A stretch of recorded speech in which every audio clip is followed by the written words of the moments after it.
Uma cidade afunda 48 centímetros por ano, outra resiste a 3.600 metros de altitude. Uma terceira gasta milhões todo inverno só para se desenterrar. Sério, por que construir lá afinal? E ainda assim, alguns desses lugares existem há mais de 1000 anos. Essas são as cidades mais difíceis de construir. Se curte vídeos semanais de mapas, inscreva-se. Assim justifico todas as horas olhando mapas em vez de passar tempo com minha família. Começando pelo 50 Veneza. Cidade dos canais, pontes encantadoras e passeios de gôndola que fazem pensar se nadar não seria mais barato. Em 452 Átila, o Huno viajou ao norte da Itália e saqueou o local em vez de fazer turismo. Os moradores das cidades romanas próximas tinham uma escolha difícil: implorar por misericórdia ou tentar a sorte na Lagoa de Veneza. Eles optaram pela lagoa. Construtores cravaram milhões de estacas de madeira no fundo da lagoa. A física os transformou em pedra como se fosse o concreto da natureza. 4 séculos depois, surgiram edifícios de verdade. Um projeto longo, sim, e ainda não está terminado. A cidade afunda cerca de 0,2 centímetros por ano. A Itália mergulhou nessa batalha, investindo bilhões em defesas contra enchentes. Talvez consigam mudar o curso das águas, mas a história mostra que a maré quase sempre vence. Número 49. Algumas cidades são escolhas óbvias, mas Miami não. Claro, o rio Miami passa por lá. A Baía de Biscayne é um ótimo porto, mas também era um pântano. Quando foi incorporada como cidade em 1896, havia apenas 368 pessoas, as férias de primavera mais calmas de todas. Henry Flagler, magnata da Standard Oil, não se impressionou. Julia Tuttle, dona das terras, não se importou. Durante a Grande Geada de 1894 a 1895, enquanto as plantações do norte foram destruídas, as delas seguiram crescendo. Foi só isso que bastou para convencer Flagler a construir trilhos de trem para o sul. Nada vem de uma cidade tão bem quanto não morrer de frio. Areias foram dragadas, pântanos aterrados, e Miami surgiu do lamaçal. Hoje, é lar de aposentados enrugados, festeiros queimados de sol e corretores de imóveis com protetor solar mais forte do que a moral. Faz pensar, será que valeu a pena? Diferente da próxima cidade. Número 48. Em 1833, durante a expansão americana para o oeste, uma nova cidade foi fundada em Illinois. Os nativos a chamavam, pelo que consigo pronunciar, Chicaconk, que significa gambá ou cebola selvagem. Nenhum desses nomes sugere terreno valioso, mas as pessoas foram para lá mesmo assim. Assim como Miami, a cidade era uma área alagada com apenas cerca de 350 pessoas morando lá. Mas, no final do século, era uma metrópole em expansão com 1,7 milhão de habitantes. Por quê? Pode ter sido um pântano, mas era do tipo que Shrek chamaria de lar. Ela ficava entre os Grandes Lagos e a bacia do Mississippi. Era possível chegar lá de barco pelo Atlântico, se não se importasse com o cheiro forte de cebola. Mas isso deu muito trabalho. Os europeus já estavam de olho nesse lugar desde os anos 1600, mas ninguém tinha dinheiro ou paciência para se preocupar com isso. Isso mudou com a Revolução Industrial. Engenheiros demoliram ruas, cavaram esgotos e até forçaram o rio Chicago a correr ao contrário, o que é tão mesquinho quanto parece. Número 47. Construir uma cidade em um pântano já é difícil, imagine durante uma guerra. Em 1703, Pedro, o Grande anunciou a nova capital da Rússia, mas ela estava em território inimigo. Era um forte tomado da Suécia. Podia estar cheio de lama, mas para Pedro era perfeito. Um novo porto reluzente para negociar com a Europa. Então ele apostou tudo nisso. Todos, de camponeses a prisioneiros e condenados, foram recrutados. Eles cavavam com as mãos, dormiam em barracos e congelavam na lama. Em 1712, com a guerra ainda acontecendo, Pedro mudou sua corte para lá mesmo assim. Ninguém sabe quantas pessoas morreram construindo a cidade, mas provavelmente foi entre 20 e 30 mil. Número 46. A capital asteca de Tenochtitlan foi fundada em 1325 em 2 ilhas no lago Texcoco. Não era o melhor lugar para crescer, mas problemas de meia-idade pedem soluções semelhantes. Eles construíram suas próprias ilhas artificiais e depois as uniram para formar uma cidade. Estradas sobre o mar conectavam a cidade ao continente e mantinham a água salgada afastada, surpreendentemente a engenharia deu certo. O que não funcionou foi impedir Hernán Cortés, cujos conquistadores arrasaram o lugar. Você pode vencer a natureza, mas não a varíola e espadas afiadas. A Espanha construiu a cidade do México sobre as ruínas e decidiu drenar o lago. Foi um trabalho glacial. No século XX, 45 rios atravessavam a cidade, mas isso teve um custo oculto. A cidade está sobre argila instável e está afundando quase 48 centímetros por ano. Minha última tentativa de fazer um soufflé, só que em escala urbana. Número 45. Nova Orleans não começou como um pântano puro. Alta e seca, no início do século XVIII, a Big Easy só surgiu após drenar mais de 30 mil acres. Isso só ocorreu no final do século XIX, com diques e bombas melhores. E o trabalho seguiu até 1926, mas isso teve um preço. Metade da cidade está abaixo do nível do mar. Um dia ruim para os diques seria um desastre. Isso aconteceu em 2005 com o furacão Katrina. Nova Orleans teve que gastar 20 bilhões de dólares em impressionantes 350 milhas de novos diques, as barreiras contra a água mais caras do mundo. Número 44. Berlim é o centro da terceira maior economia do mundo. Já pensou de onde veio esse nome? Deriva do eslavo beril, que significa pântano. Berlim possui cerca de 6.800 quilômetros de vias navegáveis interiores, liderando na Europa. Cave alguns metros e encontrará lençol freático, além de uma mistura de lodo, turfa e areia. Construir aqui é tão seguro quanto uma torre de Jenga em terremoto. Foi preciso muita engenharia para colocar a cidade em funcionamento e, sendo Alemanha, os cervejeiros se envolveram. Na década de 1840, construíram as primeiras grandes estruturas subterrâneas para a cerveja. Primeiro veio a fermentação, depois os canais. Prioridades. Se notar canos rosas ou roxos nas ruas, é o sistema de drenagem temporário de Berlim.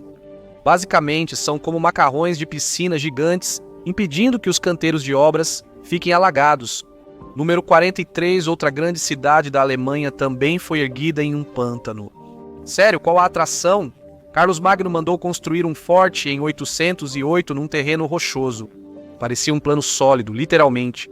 Entre os rios Ulster e Elba, ele protegia contra invasões eslavas. O problema? Hamburgo luta contra a terra e a água desde então.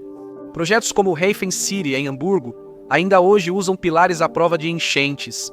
Hamburgo, conhecida como a Veneza da Alemanha, também enfrentou seus contratempos.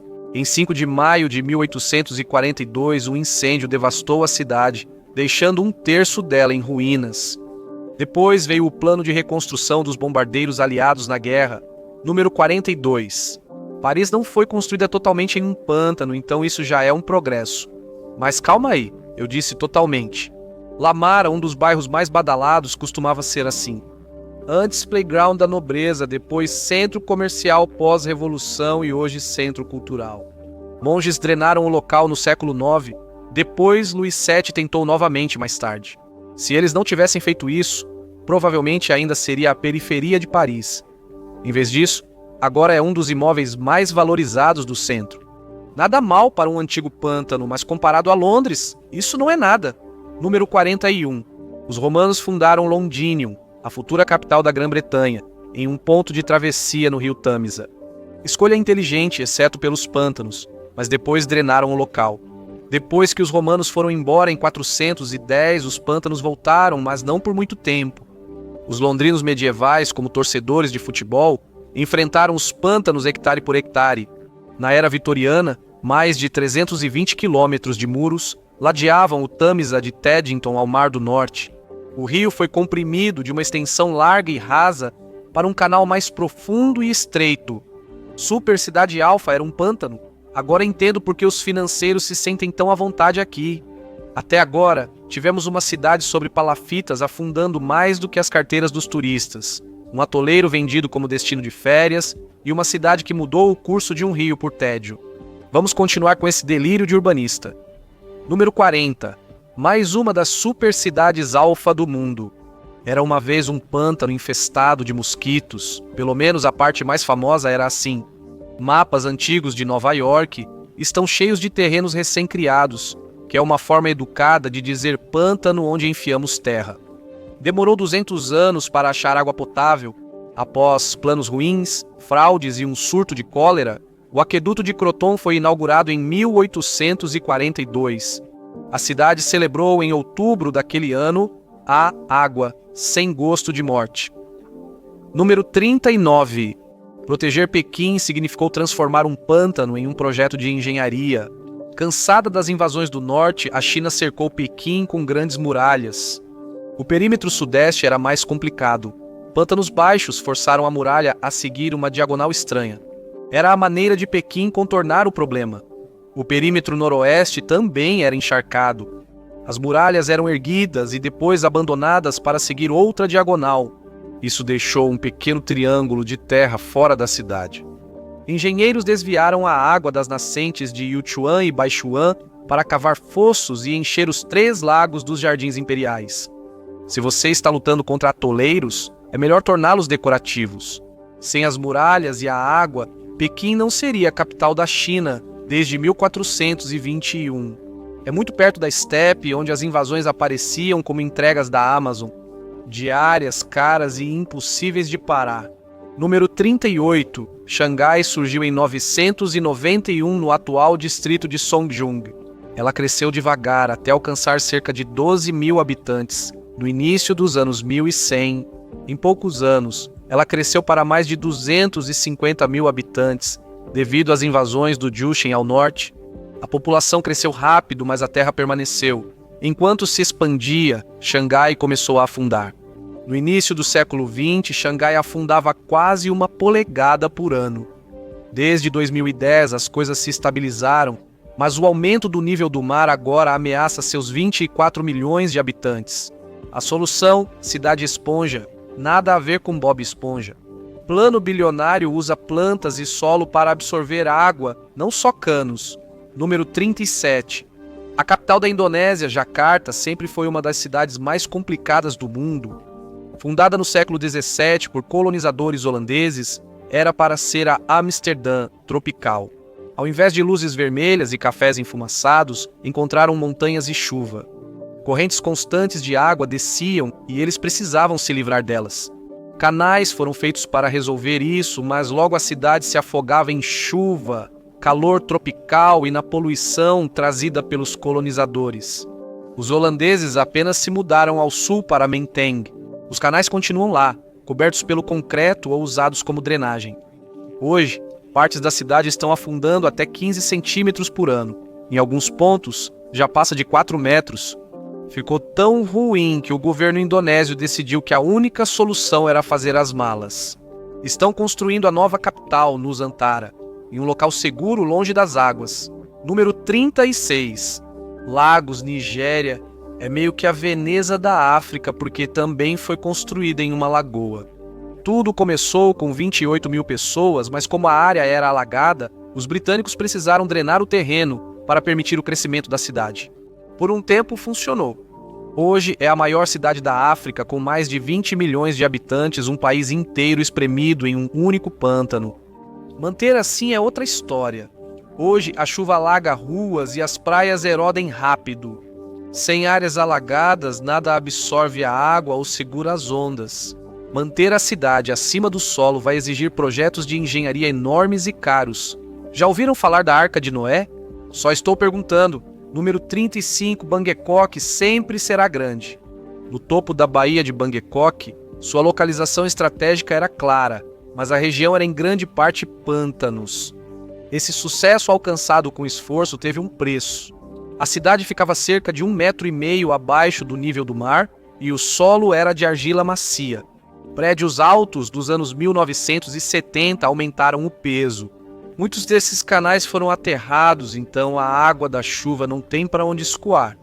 Então, Bangkok não tem escolha a não ser construir ainda mais, como parques anti-inundação que podem drenar até 1 milhão de galões de água.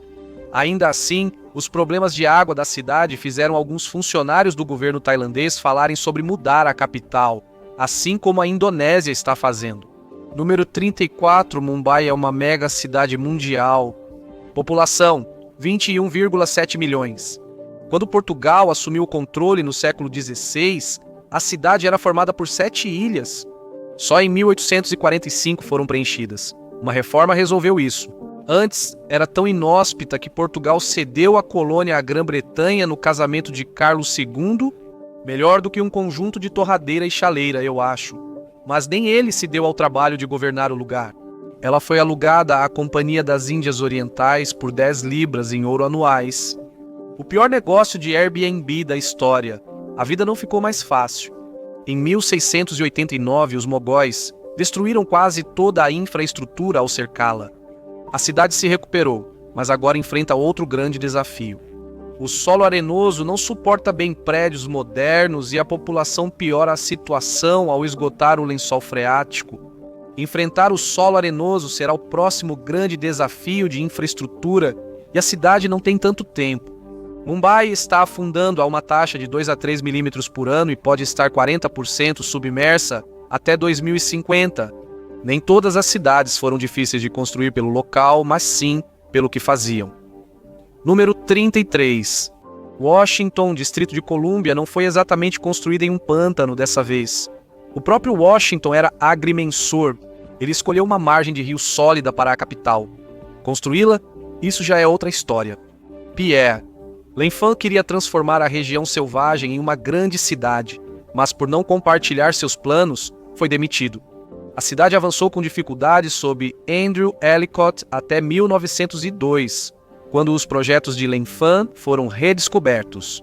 A comissão Macmillan rapidamente remodelou o National Mall conforme suas ideias. Veja, o planejamento urbano funciona quando o seu arquiteto compartilha o plano com todo mundo. Mudanças de planos podem causar estouros de orçamento, mas nada se compara ao que Los Angeles enfrentou. Número 32. Los Angeles não foi fundada no deserto, mas acabou formando um. A região era tão boa que todos queriam fazer parte.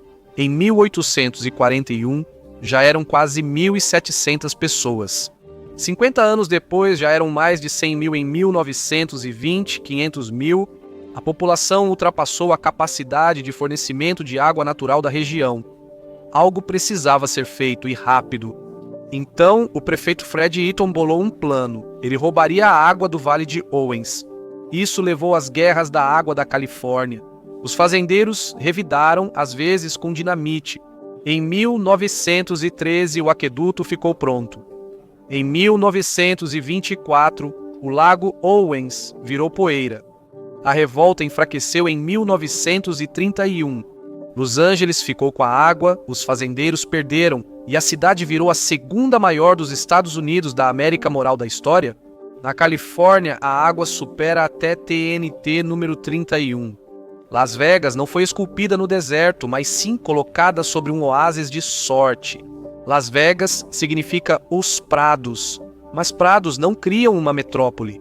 Os Mormons tentaram na década de 1850 e desistiram. Só fé não hidrata. Como Miami, tudo começou com uma mulher. Helen Stewart comprou terras para vender as ferrovias. Os trens chegaram e Las Vegas foi oficializada em 1905. Mas seria preciso mais do que trilhos e horários para transformar um oásis na cidade do pecado. A represa Hoover foi construída em 1931, formando o Lago Mead. Hoje ela ainda abastece 90% da água de Vegas. O projeto foi um grande prêmio. Mais dinheiro estava entrando nos cassinos do que concreto na obra. Nevada legalizou o jogo para evitar que o dinheiro da Califórnia voltasse para casa. Aprendemos que Pequim evitou invasões com muralhas, Xangai está se transformando na cidade esponja e Jacarta está afundando tanto que o governo está construindo uma rota de fuga para si mesmo. O que te surpreendeu até agora? Me conta nos comentários. Número 30. Bispo, Califórnia, é seca. Muito seca. As montanhas da Serra Nevada próximas bloqueiam a chuva, então a cidade precisou ser criativa. Ela recebe água de 3 poços no Vale Owens, conectados por quase 35 quilômetros de tubulações principais. É uma solução inteligente, mas limita a cidade. Bishop tinha só 3.800 habitantes em 2020 e estava em declínio. Para crescer, seria necessário um projeto de recuperação tão grande quanto construir Dubai. Sabe, tirando o dinheiro do petróleo e os banheiros químicos. Número 29, Bakersfield. ela só recebe 144,7 milímetros de chuva por ano. Então, de onde vem a água dela? Ela utiliza diferentes métodos. Se um deles não existisse, Bakersfield não teria se tornado o que é, com cerca de 400 mil habitantes. O subsolo é rico, poços suprem 36% da água da cidade, mas foi preciso engenharia para trazê-la a esta região seca. Surge o Aqueduto da Califórnia, responsável por 26% do abastecimento de água. Projetos federais de água, como o canal Free&Kern e o projeto do Vale Central, fornecem 12%. Sem essas coisas, o rio Kern, que fornece mais 20%, não seria nem de longe suficiente para dar conta do recado. Número 28. Phoenix não é tão extrema quanto Bakersfield, mas tem um desafio muito maior. Ela possui 5 milhões de habitantes na região metropolitana. Assim como em Bakersfield, ela precisou ser criativa com a água. 34% da água de Phoenix vem do lençol freático, o que não atende à população atual. A cidade retira 29% da água do Rio Colorado, 25% dos rios Salt e Verde e 12% de água reutilizada. É um delicado equilíbrio entre represas, tratados com vizinhos e leis para conservar o lençol freático. De alguma forma funcionou. O Arizona usa hoje a mesma quantidade de água que usava na década de 1950, apesar de ter 7 vezes mais habitantes. Com burocracia e concreto, até um deserto pode ter crise de identidade. Número 27. Os problemas de água de Saná podem ser os mais desafiadores do mundo. A capital do Iêmen tem 3,4 milhões de habitantes. A cidade controlada pelos Houthis está no deserto e tem cerca de 2.260 metros de altitude, sendo uma das mais altas do mundo. Obter água lá é difícil. Nos anos 1970, a água subterrânea estava a cerca de 30 metros de profundidade. Hoje, em certas áreas, chegou a quase 1.200 metros. Antes dos Houthis, já havia preocupação de que esta seria a primeira capital sem água. O Banco Mundial e a Organização das Nações Unidas construíram 6 quilômetros de tubulações duplas para ajudar, mas com a geografia e a política da cidade, isso é basicamente uma gota no oceano, sem contar com a água. Sana pode existir desde o primeiro século, mas mantê-la de pé pode ser um dos maiores desafios do século XXI. Número 26. Nenhuma cidade do deserto enfrenta um desafio maior do que Arica, no Atacama, o deserto mais seco da Terra. Quão seco? A média anual de chuva é de apenas 0,08 milímetros. Toda a água vai para as montanhas, deixando Arica baixa e seca. Algumas partes não veem chuva há 500 anos, mas Arica tem uma vantagem. Ela fica na costa, então pode construir usinas de dessalinização. Mas isso é caro. Então Arica precisa ir além e importar água. Também construiu infraestrutura para captar toda a chuva que conseguir. O resultado? A Arica tem uma população de mais de 200 mil pessoas e a vida é bem normal. Afinal, ela existe desde 1541 tempo de sobra para se acostumar com a ideia de que chuva é só um boato. Número 25. Como Las Vegas, Timbuktu foi construída em um oásis. O rio Níger a sustentou e o comércio de sal trouxe riqueza, mas o isolamento e o calor do deserto dificultaram a construção. Como importações eram raras, quase toda a cidade foi feita de tijolos de barro. Barato, mas se desgasta rápido sob tempestades de areia.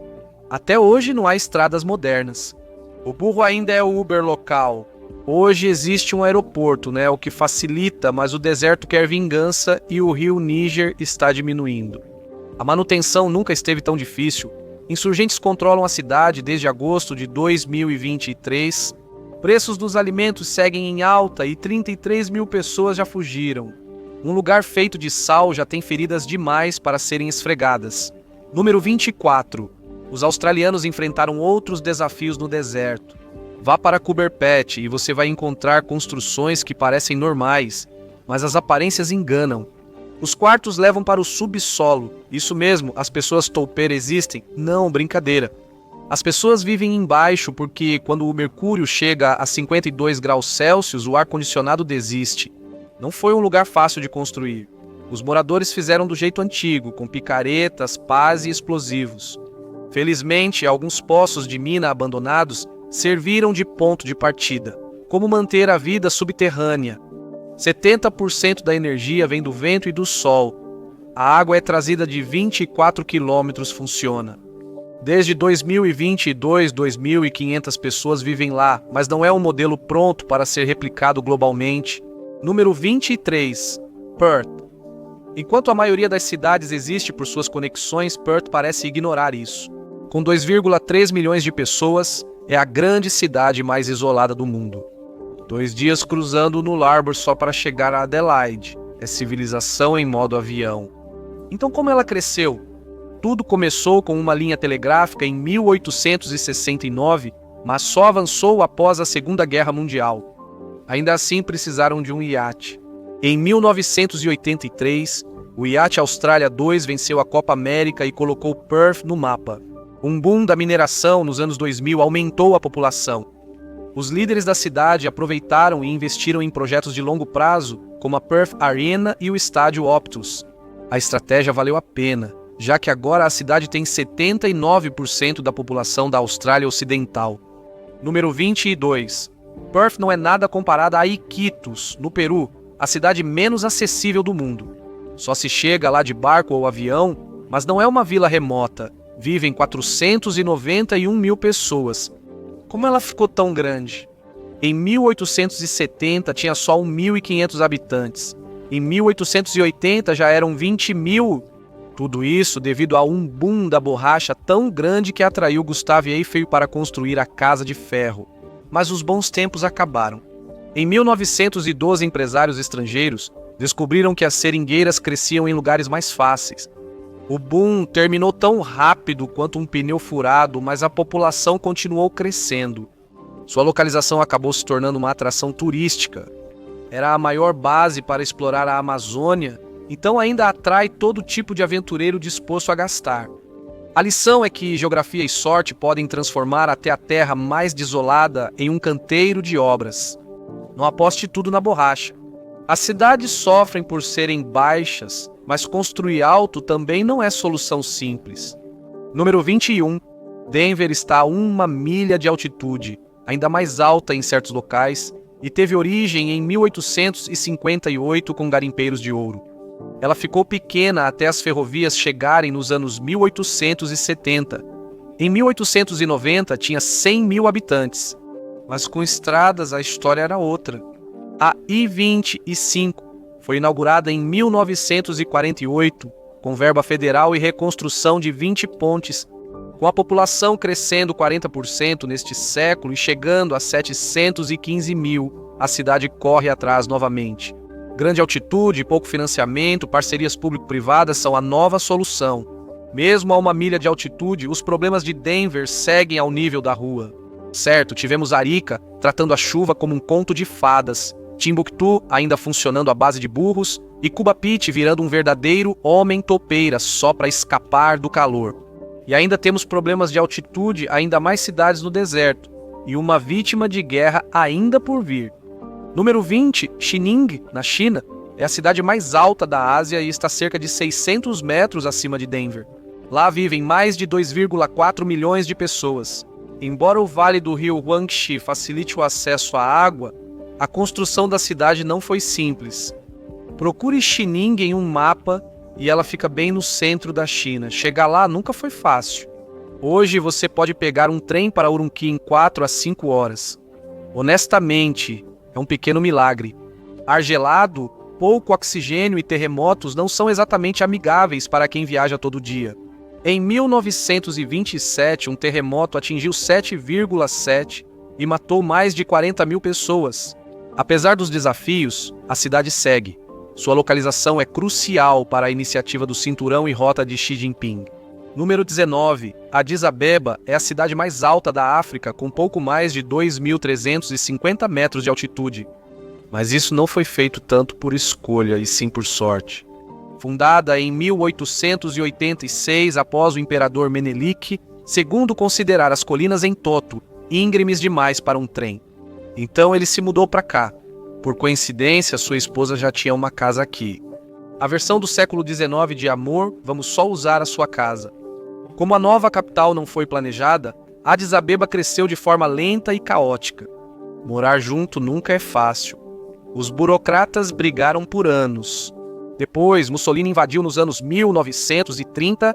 Ele tinha grandes sonhos, mas conquistar a Etiópia foi mais difícil que fazer os trens andarem no horário. O crescimento real veio após a Segunda Guerra Mundial, mas os desafios continuam. A corrupção é ampla e a presença chinesa faz muitos questionarem se a cidade trocou um problema por dívidas. Meio que como a trajetória da minha carreira. Número 18, Bogotá. A capital da Colômbia fica a mais de 2.500 metros de altitude, e construir infraestrutura aqui é um desafio.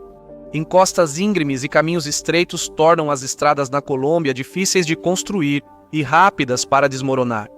Aqui, uma viagem de 300 quilômetros dura 7 horas, na Espanha leva metade. Não é de se admirar que Bogotá tenha os piores engarrafamentos das Américas. Basicamente, as montanhas se movem antes de você. Para piorar, há pouco suporte ferroviário, mas isso pode estar mudando depois de 80 anos. Bogotá planejou construir um metrô, mas o projeto ficou no limbo do desenvolvimento por décadas. A construção só começou em 2021. Apesar dos desafios, Bogotá ainda conta com 8 milhões de habitantes. Número 17.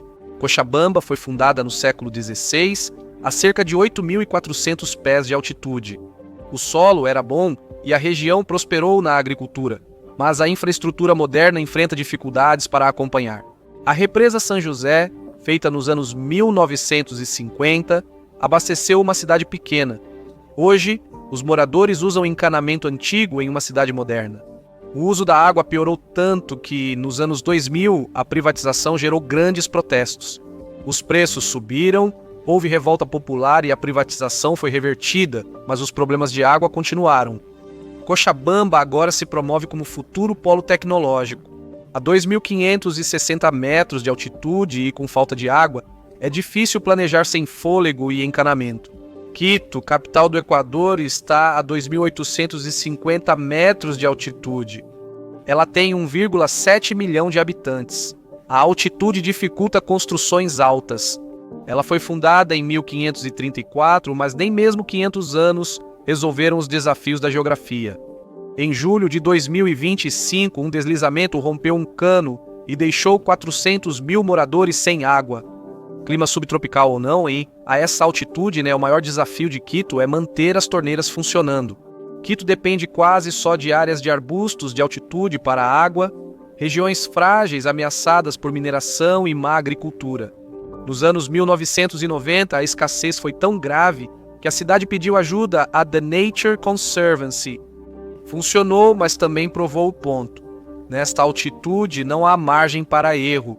Seu abastecimento de água está basicamente a uma colheita ruim de desaparecer. Número 15. La Paz, Bolívia, tem 12 mil pés.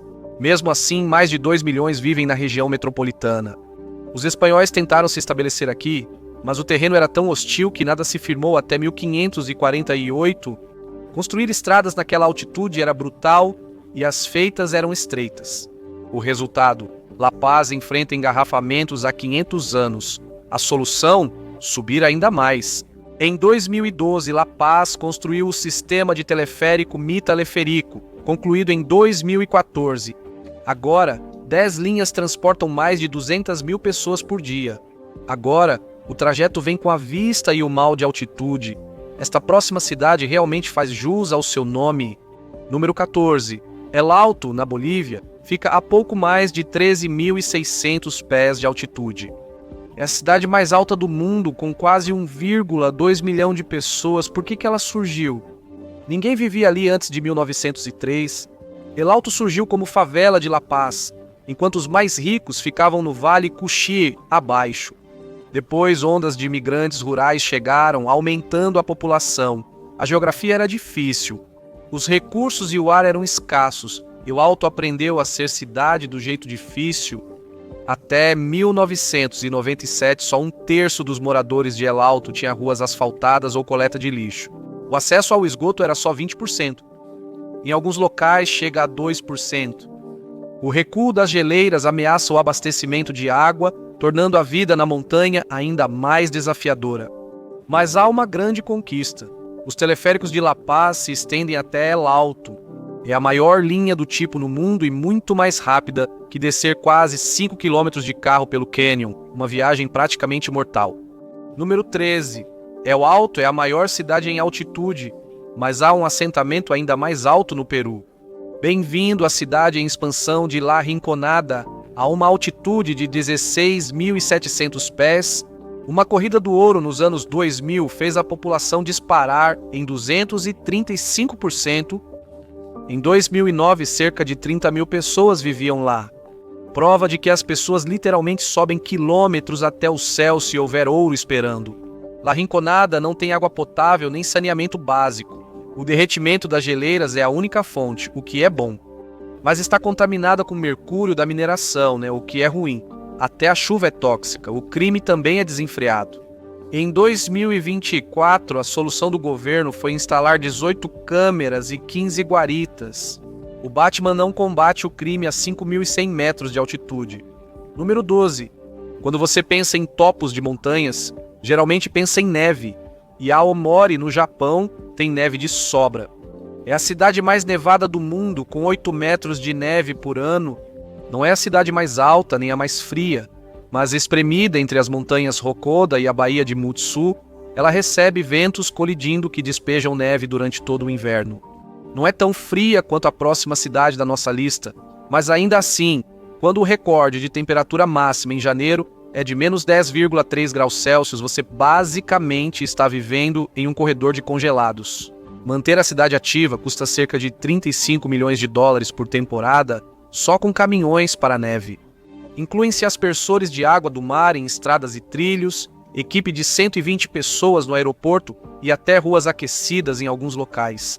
Mesmo assim, nada disso funciona sem a colaboração constante da comunidade limpando a neve. Aqui, uma pá de neve é mais que uma ferramenta. É um companheiro de quarto. Número 11. A cidade grande mais fria do mundo é Yakutsk, na República de Sakha, na Rússia. A temperatura mínima média no inverno chega a menos 80,9 graus Fahrenheit. Ainda assim, 355 mil pessoas vivem lá e atendê-las não é fácil. Yakutsk fica sobre o permafrost com quase 1,5 km de profundidade. Você não pode simplesmente construir prédios em cima dele. O calor derrete o solo, por isso a cidade foi erguida sobre estacas, como uma versão de picolé de Veneza. Isso exigiu muita tentativa e erro. A eficiência soviética significa reconstruir 2 vezes. Mesmo hoje, as casas exigem constantes reparos, chegar a Yakutsk também é brutal. A Sibéria é isolamento extremo e a linha Amur-Yakutsk de Tinda a Nizhny Bestya enfrenta, como era de se esperar, problemas com o permafrost. Até mesmo os trens congelam nos trilhos. Agora, sabemos que La Paz resolve o trânsito com o maior teleférico do mundo. Em El Alto, o acesso ao esgoto é um artigo de luxo e as pessoas literalmente vivem sobre gelo tóxico se houver ouro nele. Agora, no top 10, vamos deixar o congelador e voltar ao fogo. Número 10. Em 2024, Doha, no Catar, se tornou a cidade mais quente do mundo. As médias atingiram 41 graus Celsius. O petróleo transformou o local em metrópole, com mais de 1,1 milhão de habitantes. Mas isso não tornou sua construção fácil. O local era inadequado e usinas de dessalinização foram necessárias para fornecer água. Os mares rasos mantiveram o acesso ao porto limitado até a chegada de um porto profundo nos anos 1970. A construção ilegal ainda é uma dor de cabeça. Com recursos suficientes, até um posto avançado no deserto pode virar uma grande cidade. Número 9. Quando se trata de extremos, Manila ficaria feliz com apenas um. Após a Segunda Guerra Mundial, a migração levou 25 milhões para a região metropolitana, com mais de 111 mil por milha quadrada. Isso não é uma cidade, mas uma torre de Jenga humana. Manila nunca acompanhou esse fluxo. Moradores dependem de poços ilegais para conseguir água. O boom imobiliário reduziu os manguezais de mais de 133 mil acres para menos de 1.200. A cidade trocou sua proteção contra enchentes por imóveis, substituindo coletes salva-vidas por condomínios. Por isso, Manila afunda até 10 centímetros por ano, enquanto o mar sobe cerca de 2,5 centímetros. Manila deve investir em defesas costeiras para sobreviver. mas não consegue construir moradias com rapidez. Nesse ritmo, a cidade pode perder toda a terra antes das pessoas. A situação piorou tanto que o ex-presidente Duterte sugeriu envolver a Indonésia e mudar a capital. Nada mais por hora. Número 8. Amplifique os problemas de Manila. Esta é Dhaka, Bangladesh. Seus problemas podem realmente afundá-la. Ela está afundando a 1,27 centímetros por ano. Desde os anos 1970, Dhaka virou uma metrópole com mais de 20 milhões de habitantes, recebendo cerca de 2 mil novos moradores diariamente. É o maior jogo de sardinha do mundo. O mau planejamento drenou o lençol freático e transformou canais antigos em esgotos, que às vezes exigem limpeza manual. Trabalhadores já se afogaram no esgoto tentando desobstruí-lo, talvez o pior trabalho do mundo. Mas pelo menos Manila ainda pode se orgulhar de ter escolas. Número 7. Monróvia, capital da Libéria, possui mais de 1,7 milhão de habitantes. E ela tem um problema bem diferente de tudo o que falamos até agora. É um dos lugares mais pobres do mundo. 85% da população vive com menos de $1 por dia. A renda nacional bruta é de apenas $790 por ano. Apesar do tamanho, construir Monróvia é sempre uma luta. Cortes de energia tornam caixas eletrônicos e leitores de cartão itens de luxo. Apenas 1/3 dos moradores pode dar descarga em um vaso sanitário, embora, dado o estado do sistema de saneamento, isso seja mais uma aposta do que um privilégio. Até a educação é uma luta constante. Anos de conflito com Serra Leoa drenaram tanto os recursos de Monróvia que as escolas mal funcionam e o ciclo não mostra sinais de acabar. Outro ciclo dificulta a construção de certas cidades, pois tem histórico de destruição. Número 6. Pyongyang já foi palco de uma devastação quase total. Em junho de 1950, a Organização das Nações Unidas lançou mais bombas na cidade do que seu número de habitantes. 420 mil bombas para 400 mil habitantes e 32 mil toneladas de napalm usadas. 75% da cidade foi destruída na campanha e reconstruída após a guerra, tijolo por tijolo. Desde então, a cidade só prosperou. Não, estou brincando. Número 5. Se você quer ver uma das cidades mais destruídas na Segunda Guerra Mundial, não olhe para Hiroshima ou Nagasaki. Olhe para a capital da Polônia, Varsóvia. Varsóvia foi a primeira capital europeia ocupada pelos nazistas, mas seus moradores não aceitaram isso passivamente. Eles se revoltaram com uma grande insurreição em 1944, após o levante do gueto de Varsóvia no ano anterior. Hitler já tinha visto o suficiente. Ele ordenou que a cidade desaparecesse completamente da face da terra. Quando o Exército Vermelho a libertou em janeiro, 85% da cidade estava em ruínas. A libertação veio com uma ressaca comunista de 40 anos, mas Varsóvia sobreviveu a tudo isso. Atualmente, 3,2 milhões vivem na região metropolitana, centro do milagre econômico da Polônia pós-Guerra Fria. Prova de que até uma cidade em cinzas pode se reerguer. Número 4. Tóquio fica no anel de fogo do Pacífico. Então, a vida cotidiana parece viver em cima de um prato de gelatina. Mas nada impediu o 1º de setembro de 1923. O grande terremoto de Kanto, de magnitude 8, matou mais de 100 mil pessoas e destruiu quase metade da cidade.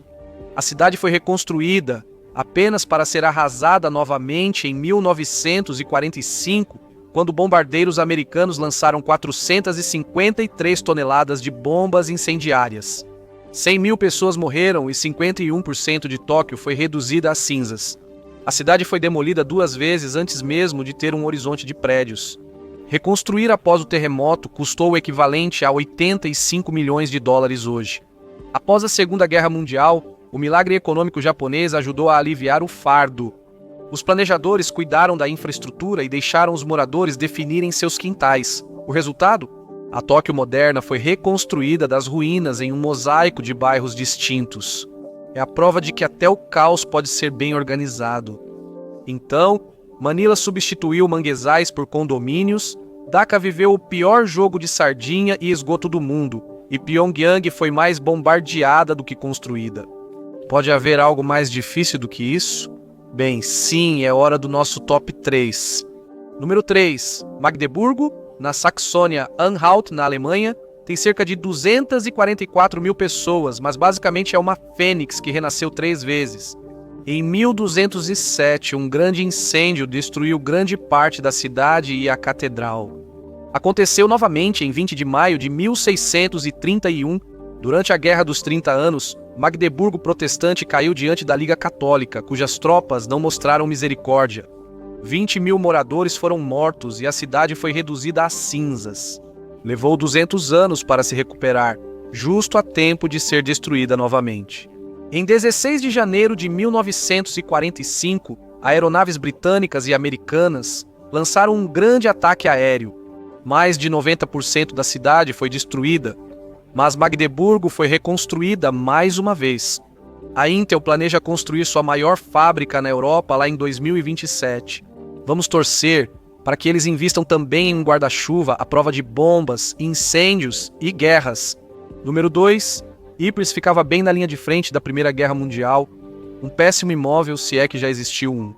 Em 1914, a Alemanha tentou cercar Paris, mas foi impedida pelos britânicos.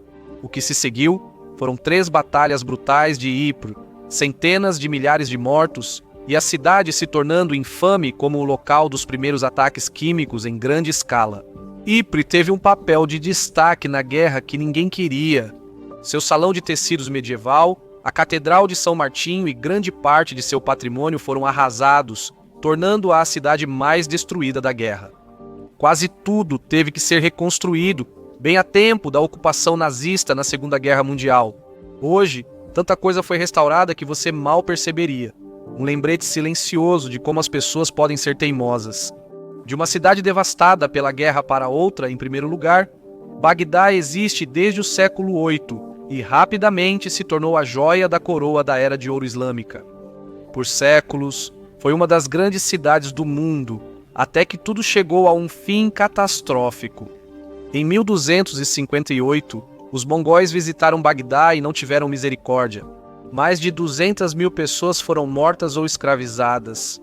A cidade foi queimada até o chão, e a lendária Casa da Sabedoria foi esvaziada no Tigre, tornando o Rio Negro de tinta.